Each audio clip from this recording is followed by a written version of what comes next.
Shalom, everyone, and welcome back. I hope everyone had a nice Shabbos, a nice weekend. In this week's Torah portion, we read the Parsha of Chayei Sarah, which is called the life of Sarah, even though it starts off by talking about her death and her burial, and how Abraham went to the city of Hebron, one of the four holy cities of Israel, and purchased land there uh, for a burial site. That this is the place of the Maras Mapela, the cave of the patriarchs, where everyone goes to visit in the middle of the city of Hebron, and how he paid for it with cold hard cash, and it's there to this day. In fact, on this Shabbos, thousands upon thousands of young yeshiva students go and spend Shabbos in Hebron, and in celebration of Abraham and Sarah's life. It's interesting, at the beginning of the parsha, it talks about Sarah lived 127 years. Rashi, our commentary, says that each of these 127 years was full and good and rich and meaningful. The question comes up, how is that possible? Sarah had a very difficult life. She left her parents' house, which is hard enough, to go to a destination which God only told them later. They didn't know where they were going.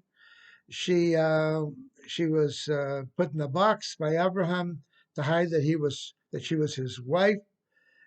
She almost committed adultery with Pharaoh and with Abimelech. And at the end, she heard that her son, Yitzchak, was almost slaughtered at the Akedah, and her life flew from her in just an ecstasy. How is this a full, rich life? It sounds like she suffered plenty. It sounds like she had a very tough time of it. And then soon afterwards in the Parsha, when we see that Abraham passed away, it says that Abraham also lived a very full life. It says, Abraham Zakein Babi Yamim. Abraham was old, well on in years. And again, the commentaries explain that this means that his whole life was full and rich and meaningful and good. Even though he went through 10 very, very difficult tests in his life, very hard tests that anyone would have a very difficult time withstanding. But nevertheless, it says that each one of his days was full and rich and meaningful and good. How is that possible? Well, all of us go through difficult times during our life as well.